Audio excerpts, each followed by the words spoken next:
दोस्तों, जैसा कि थंबनेल देख पा रहे हैं, आप सभी लगातार पूछ रहे हैं कि भैया आखिरकार जो नई शिक्षक भर्ती 2024 में जो आने की प्रबल संभावनाएं जताई जा रही थी वो हमारी कब तक आएगी। तो हालांकि यहाँ देख पा रहे हैं कहा जा रहा है भर्ती की उम्मीद खत्म। आखिरकार थंबनेल पर ऐसी चीज़ें लिखने के पीछे क्या कारण है, आखिरकार क्यों उम्मीद खत्म की बात की जा रही है, बिल्कुल हम आपके बीच में चर्चा करेंगे। नीचे देख सकते हैं शिक्षा मंत्री श्री संदीप सिंह का विवादित बयान आ रहा है कि हमारे यहाँ प्राथमिक शिक्षक की भर्ती नहीं आएगी। मेरे यहाँ छात्र शिक्षक का जो अनुपात है वो पूर्ण है, और वो भी कैसे पूर्ण है, इनके द्वारा जो है शिक्षा मित्र और अनुदेशक को मिलाकर छात्र शिक्षक अनुपात को पूर्ण बताया जा रहा है।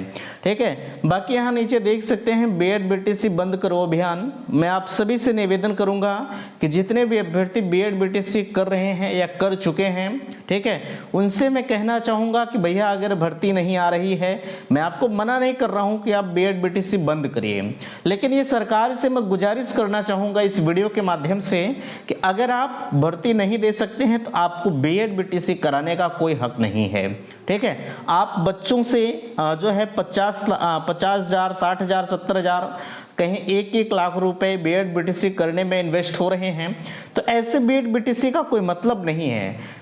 हर किसी का एक सपना होता है कि चलिए हम बीएड बीटीसी करके अपने आप को जो है एक शिक्षक के रूप में देखेंगे, लेकिन भैया जब मेरे यहाँ भर्ती नहीं आएगी तो हम शिक्षक का बनेंगे। ठीक है, तो ऐसे कोर्सेज को बंद करना चाहिए। आगे यहाँ देख सकते हैं आप लगातार पूछ रहे हैं भैया आखिरकार यूपी टेट कब आएगा और एस्टेट की तो बात यही छोड़ दीजिए, हम यूपी टेट पर चर्चा करेंगे कि आखिरकार यूपी टेट का जो नोटिफिकेशन है वो कब जारी किया जाएगा। तो फाइनली हम इन सभी मुद्दों पर चर्चा करेंगे। दोस्तों, मैं हूं संजय, आप सभी का स्वागत करता हूं, अभिनंदन करता हूं आज के अपने इस वीडियो पर। मैं निवेदन करूंगा कि चैनल पर पहली बार विजिट कर रहे हैं तो प्लीज चैनल को सब्सक्राइब जरूर करेंगे। सबसे पहले देखिए, आपके बीच में कहा जा रहा है भर्ती की उम्मीद खत्म। हम आपके बीच में नए शिक्षा सेवा चयन आयोग के संदर्भ में कुछ सूचनाएं दिखाएंगे। आपको पता है भर्ती के लिए जो नियमावली है वो जारी कर दी गई है, कुछ उसमें से परिवर्तन भी हुए हैं, हालांकि मैंने उस पर ऑलरेडी चर्चा कर दिया है। ठीक है, देखिए इधर नए शिक्षा सेवा चयन आयोग जो आपका बन रहा था, कल से नए आयोग के दफ्तर में बैठेंगे अधिकारी। यहाँ से देख सकते हैं बोले शासन की नज़र में होंगी सभी बातें, समस्या का जल्द होगा निस्तारण। ठीक है, यहाँ चीज़ों को आपने देख लिया, बाकी हम आपको दिखाना चाहेंगे और चीज़। देखिए यहाँ तो स्पष्ट कहा जा रहा है चुनाव के बाद भर्तियों की तैयारी, चुनाव का हवाला बहरहाल दिया तो जा रहा है। ठीक है, लेकिन यहाँ अब सवाल उठता है, जैसा कि पहले जो भर्ती आपके बीच में प्रस्तावित है, ठीक है, उस भर्ती का यह निराकरण करेंगे, यानी जो भर्तियों के ऑनलाइन आवेदन लिए जा चुके हैं उस भर्ती का एग्जाम वगैरह इन्हें कंडक्ट कराना है। ठीक है, तो यहाँ देख सकते हैं जो है जैसा कि आपको पता है टीजीटी पीजीटी की भर्ती आपके बीच में थी। ठीक है, 4100 पदों के लिए भर्ती आई थी, जिसमें 13 लाख से अधिक अभ्यर्थियों ने आवेदन किया था। पहली प्राथमिकता आयोग की है कि जो भर्तियां पेंडिंग में चल रही हैं उसे हम जो है कंप्लीट कराएं। ठीक है, यहाँ आपने देख लिया, इधर देख लीजिए फिर से वही चीज दोहराई जा रही है कि आचार संहिता खत्म होने के बाद ये भर्ती की तैयारी।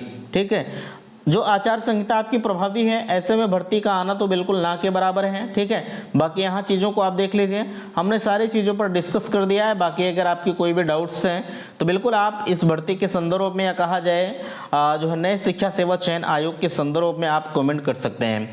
बट यहाँ अभी फिलहाल के लिए यहाँ आप देख ही सकते हैं कि प्राथमिक शिक्षक भर्ती की कोई योजना नहीं संदीप। ठीक है, यानी भर्ती की योजना तो फिलहाल नहीं बन रही है। मैंने आपको बताया है ये भर्ती देंगे 2027 के चुनाव को टारगेट करेंगे, ये बिल्कुल 101% सत्य है ना।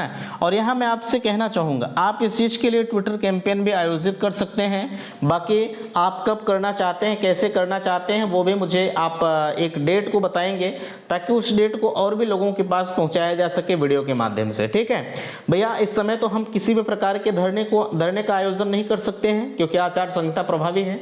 धरना करेंगे तो आचार संहिता का उल्लंघन होगा और उठा के हम लोगों को अंदर कर दिया जाएगा। ठीक है, जो बातें कह रहा है वो मैं बिल्कुल फैक्ट कहता हूँ, मुझे उसमें गालमेल करने की जरूरत नहीं है ना।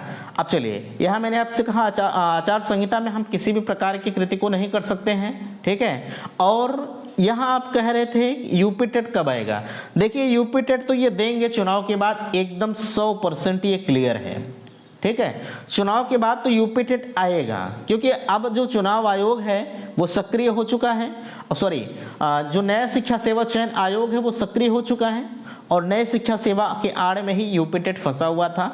तो यूपी टेट तो बिल्कुल फिक्स है, बाकी एस टेट का अभी कुछ पता नहीं है कि कब आएगा, यानी सुपर टीईटी, ठीक है, जो कि आपकी एक वैकेंसी होती है, इसका अभी कुछ पता नहीं है। ये महोदय अपने इसी हाथों से 2027 के चुनाव को टारगेट करेंगे। यही कारण है 2027 जब नज़दीक आएगा तो भर्ती आपके बीच में आएगी, लेकिन उससे पहले भर्ती की आप उम्मीद भी नहीं कर सकते हैं, ठीक है। तो अगर आप 4-4, 5-5 सालों से भर्ती नहीं दे सकते हैं, बीएड बीटीसी का कोई मतलब नहीं निकलता है, ठीक है, मेरे हिसाब से। बाकी आप क्या चाहते हैं, आप कर रहे हैं, बिल्कुल कर रहे हैं, मुझे कोई आपत्ति नहीं है, अच्छी चीज़ है बीएड बीटीसी। जब तक आपके पास डिग्री नहीं होगी भैया, तब तक आप जो है युद्ध में नहीं चल पाएंगे, ठीक है। तो आप करिए, लेकिन जो मांग है ये कहीं ना कहीं जायज़ है कि अगर भर्ती नहीं तो बीएड बीटीसी आप बंद करिए, ठीक है। तो फिलहाल के लिए अगर आप इस वीडियो से संतुष्ट हैं तो प्लीज़ आप कमेंट करके मुझे अवश्य बताइएगा। बाकी अगर आपकी कुछ जो है राय है तो भी आप कमेंट बॉक्स में कमेंट कर सकते हैं। फिलहाल के लिए मिलते हैं आपसे नेक्स्ट अगले वीडियो में, तब तक के लिए थैंक्स, धन्यवाद।